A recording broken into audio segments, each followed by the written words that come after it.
Les Fontenaisiens sont généreux. Pour les 30 ans du Téléthon, de nombreuses actions étaient organisées le premier week-end de décembre autour du gymnase Descartes et la place du marché. C'est la 16e année que la ville participe activement à l'événement. Et la population répond toujours présent. Toujours depuis 16 ans. Il y a une spontanéité dont je n'en reviens pas moi-même, tellement c'est extraordinaire. C'est toujours un oui spontané. Pour récolter de l'argent pour la recherche, de nombreuses initiatives étaient mises en place. Certains couraient autour du stade, d'autres proposaient des ateliers comme le scrapbooking. Nous, on propose ici pour le Téléthon de réaliser une carte et non pas simplement de l'acheter. Donc nous avons préparé toutes les découpes de papier, il ne reste plus qu'à assembler en fait. Pour pouvoir réaliser leur carte, en fait, ils nous versent 2 € pour la petite carte sur laquelle il y a quand même pas mal de matériel.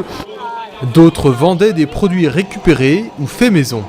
En fait, les gens nous déposent, nous donnent à la fin de chaque bourse que nous faisons 2 fois par an, des choses et que nous pouvons revendre pour le Téléthon. Et tout l'argent va au Téléthon.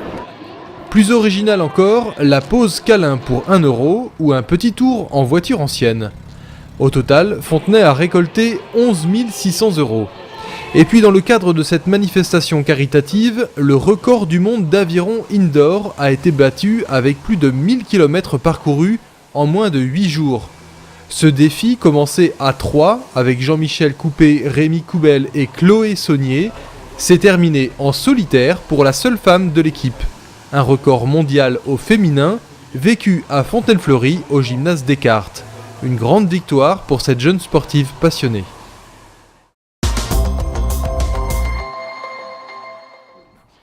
Dans le cadre de la concertation sur le futur centre-ville de Fontenay, la ville a organisé son premier Facebook Live.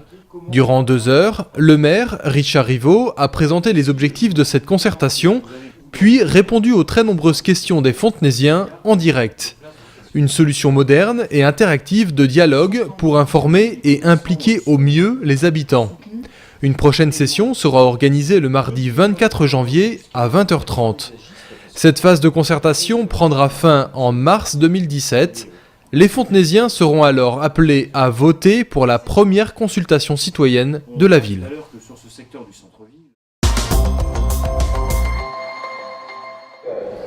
Faut bien s'amuser un peu. Ce village est si triste depuis qu'on ne fête plus Noël et qu'on ne sert plus à rien. Pour ce spectacle de fin d'année, les élèves maternels de Fontaine-Fleury ont assisté à une représentation très réussie au théâtre de la ville.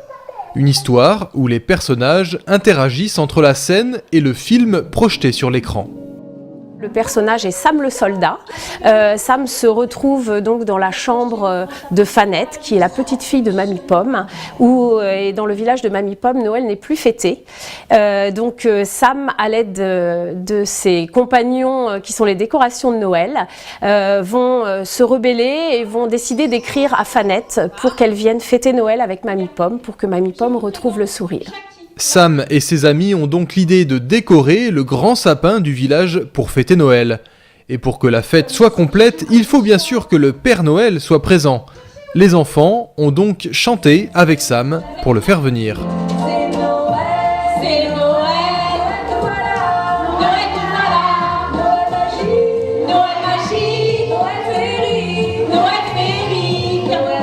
Et grâce à la magie de Noël,